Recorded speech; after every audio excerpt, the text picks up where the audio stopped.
Bonjour à tous et merci de suivre le 12h30 sur RTI2. C'est un plat assez prisé par les Ivoiriens. On mettra l'accent sur la vente du plakali, pâte de manioc qui est devenu un business rentable, qui a aussi un impact sur l'autonomisation de la femme. Et puis hors de nos frontières au Sénégal, dans une autre tentative de calmer la nation, le président Macky Sall a déclaré qu'il présenterait une loi d'amnistie générale concernant les manifestations. Encore merci d'être fidèle au temps d'information sur RTI2. Le plakali est un mets de plus en plus prisé par les Ivoiriens. Ce plat est fait à base de pâte de manioc. Au marché Keïta du quartier Siporès dans la commune de Yopougon, plusieurs sacs de plakali, pâte de manioc, sont stockés par semaine et vendus aux revendeurs et aux consommateurs en gros et en détail. Pour les consommateurs, cette pâte de manioc qui est le plakali est plus bénéfique par rapport aux autres aliments à cause de la cherté de la vie. Abdoulaziz Guira, Aïcha Guiri et Yassit Andiara les ont rencontrés. Au quartier Siporès, dans la commune de Yopougon, Dago vient d'acquérir 6 sacs de pâte de manioc pour un peu plus de 120 000 francs CFA. Cette pâte est destinée à fabriquer de l'atiéké pour la vente. En moyenne, il espère obtenir un bénéfice de près de 90 000 francs CFA. J'ai acheté avec les femmes. Les gens chargent pour moi pour envoyer ça dans mon quartier. Ça a servi à faire de l'atiéké et du plakali aussi. C'est pour revendre. Où j'habitais, il y avait une femme qui payait et elle revendait en gros. Donc j'ai vu que comme ma femme sait faire de l'atiéké, j'ai vu qu'en prenant avec ces femmes et puis faire de l'atiéké, ça peut servir aussi dans le quartier. Comme les gens ont besoin de la nourriture, donc ça peut servir aussi. Dans ce marché, ce sont plusieurs centaines de sacs de pâte de manioc qui sont déchargés chaque semaine. Cette pâte, tant prisée par les Ivoiriens, se trouve sur plusieurs étals du marché. Ici, on retrouve des commerçantes grossistes et détaillantes. On s'en va acheter au village, on creuse les maniocs et puis on l'écrase. Quand on finit d'écraser, on met magnan c'est manioc, boule de manioc, on fait bouillir. Et quand ça devient un peu pourri, on prend pour mélanger dedans et si ça devient plakali. Où moi je prends, je dis à les femmes de rentrer bien propre, ça va rentrer dedans, il va y avoir des saletés dedans. Les saletés qu'on peut trouver, c'est les tiges de manioc. On s'arrange pour ne pas qu'on trouve les sables dedans. Les clients s'en procurent aussi pour la fabrication du plakali, soit pour la vente, soit pour la consommation à domicile. Moi, j'achète le plakali dans le cadre de commercialiser, c'est-à-dire, quand j'achète, je fais les boules de 100 francs sans sauce pour pouvoir vendre. Le plakali, là, c'est bon nourriture à Abidjan. Si ce n'est pas plakali, là, il n'y a pas de désir manger à Abidjan. À Keko, c'est plakali. Rien cher, 1 kilo, 600. Ça là, j'ai payé 1500, on peut manger aujourd'hui, demain on peut manger. Après demain on peut manger. Ça peut faire une semaine, ça ne gâte pas. La vente des plakali est un business rentable. À preuve, le chef d'affaires de cette commerçante installée à proximité du palais de la justice dans la commune de Yopougon. Je vends plakali, ça fait au moins 10 ans ici. Ça marche attaché comme ça. Je peux vendre pour 6 000, 7 000. Ce qui est ici, c'est ma soeur qui fait et puis elle me livre ça. Donc c'est 100%. Les gens mangent beaucoup le plakali. Quand moi ils sont 600 Ivoiriens et puis on est bien, c'est le café ivoirien qui est là. C'est bien fait. Comme nos mamans à la maison, donc on est habitué, c'est comme ça. La production du manioc baisse pendant la saison sèche, d'où la hausse du prix de la pâte sur le marché. Ce qui respecte tout à fait le principe de la loi de l'offre et de la demande. Et dans cette même atmosphère, rendons-nous à Saïwa, dans la région du Haut-Sassandra, parler d'autonomisation de la femme par la transformation du manioc. 2 broyeuses et 2 presses manioc, c'est le don fait aux femmes de Tomodi Kofikro et Langui Yaokro. 2 campements situés à 40 km de Saïwa, au centre-ouest du pays. Une action de la Fondation Espace Afrique Côte d'Ivoire, FEACI, pour soutenir ces grandes productrices de manioc dans leur lutte quotidienne contre la pauvreté et pour assurer leur autonomisation. Nous avons en idée de venir les aider à mieux s'organiser pour une meilleure gestion de l'activité qu'elles mènent, de manière à créer des micro-entreprises qui puissent réellement impacter leur niveau de vie. Heureuses, les bénéficiaires n'ont pas manqué d'exprimer leur reconnaissance à la Fondation. Grand merci à la Fondation Espace Business Afrique qui nous ont proposé 2 machines. Ça permet à nos dynamiques femmes dans les 2 campements précisément de Tumodi et de Langui-Yaoukro de continuer davantage dans leur exercice de production du manioc.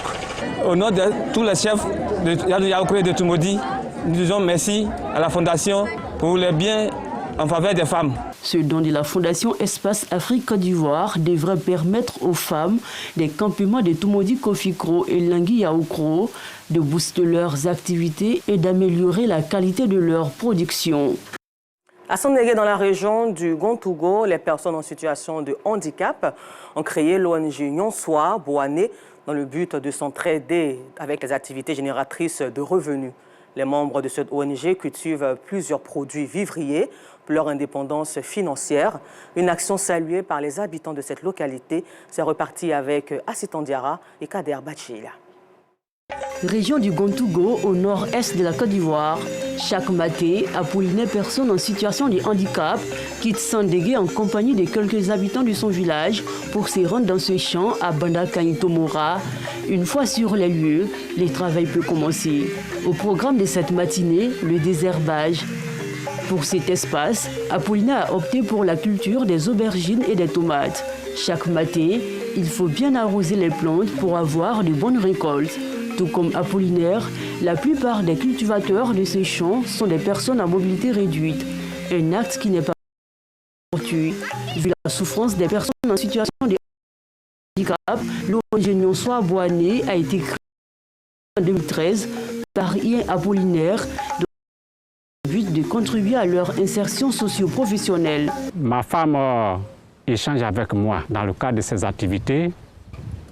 Un enfant en situation de handicap, un lycéen, après le repas, dès qu'il donnait d'eau, ses frères et sœurs élèves se moquaient de lui, puis logo, puis cassé. Et très touché de cette attitude, elle m'a approché que je mette en place une ONG pour pouvoir faire la promotion des droits de cette tranche de la population. Et c'est de là que sort l'idée de mettre en place cette organisation. Nous sommes dans une zone rurale. Plein ne sont pas allés à l'école. Et l'État de Côte d'Ivoire aussi ne peut pas employer tout le monde à la fonction publique. Donc, à travers les ressources de ces champs-là, nous allons les installer en créant des activités génératrices de revenus. Avant, peut-être dans notre département, on ne savait pas que les handicapés pouvaient faire quelque chose, mais grâce à lui, on se débrouille un peu. J'ai fait une petite table, je vends des condiments, je me débrouille un peu pour pouvoir m'occuper de mes enfants. Vu leur courage, un fils de Sandégué leur offre cet espace afin de contribuer à leur épanouissement. Il dit c'était pour faire tomate. Il a donné la tête handicapée là. Il a décidé de l'aider, il n'a qu'à faire travail là. Pour gagner, ça va réussir même. Si tout le monde fait comme pour moi, ça sera bon pour handicapés. La détermination de ces personnes ne laisse aucun habitant de Sandégué indifférent. Il ne manque pas de leur apporter assistance lorsque l'occasion se présente à eux. L'appel que je voudrais lancer à nos frères qui sont vraiment valides, c'est d'aider les personnes en situation de handicap. Voilà, de ne pas les regarder comme des personnes vraiment mises à part ou bien des personnes étrangères à la communauté à laquelle nous appartenons. Je voudrais vraiment d'un commun accord qu'on se mette ensemble vraiment pour apporter ce qu'on peut apporter. La bravoure de ces personnes à mobilité réduite des Sandégué prouve que le handicap n'est pas une fatalité. Il faut juste s'armer de courage pour atteindre ses objectifs.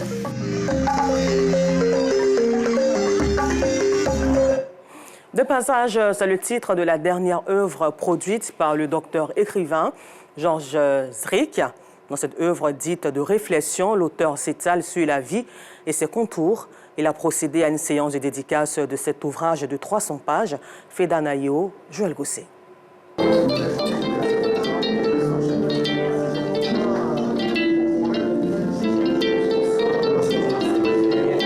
Une mélodie mélodie apaisante comme pour préparer les esprits à un moment de réflexion et d'introspection. C'est cette atmosphère qui plante le décor de la dédicace du livre Deux passages de Georges Zrek, un recueil de réflexions qui aborde la thématique de la vie.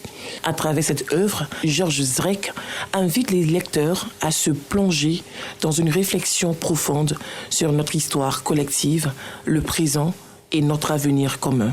C'est un livre de 300 pages à peu près et qui parle de la vie, de notre parcours dans cette vie et de ce que nous vivons, des beaux moments, des moments tristes, et qui décrit un peu l'évolution du monde aussi, qui surtout parle de cette chance qu'on a d'exister et d'utiliser cette chance pour le meilleur et pas pour le pire. C'est une sorte d'introspection, c'est une sorte d'analyse, d'observation du monde, et puis les écrivains écrivent pour écrire d'un monde meilleur. Deux passages est une œuvre repartie en 3 aspects intitulés « Le temps d'une vie ». Le temps d'un voyage et le temps d'une indignation. Un ouvrage qui impressionne la présidente de l'Association des écrivains de Côte d'Ivoire par la manière dont l'auteur parvient à agencer des concepts complexes de manière à le rendre accessible et engagé. Deux passages qui relatent tous les passages de nos vies. Nous sommes tous de passage à des moments donnés, à des endroits donnés. Et c'est tout un programme, ce titre-là. C'est une œuvre que je conseillerais pour les classes de première, de terminale et même à étudier à l'université.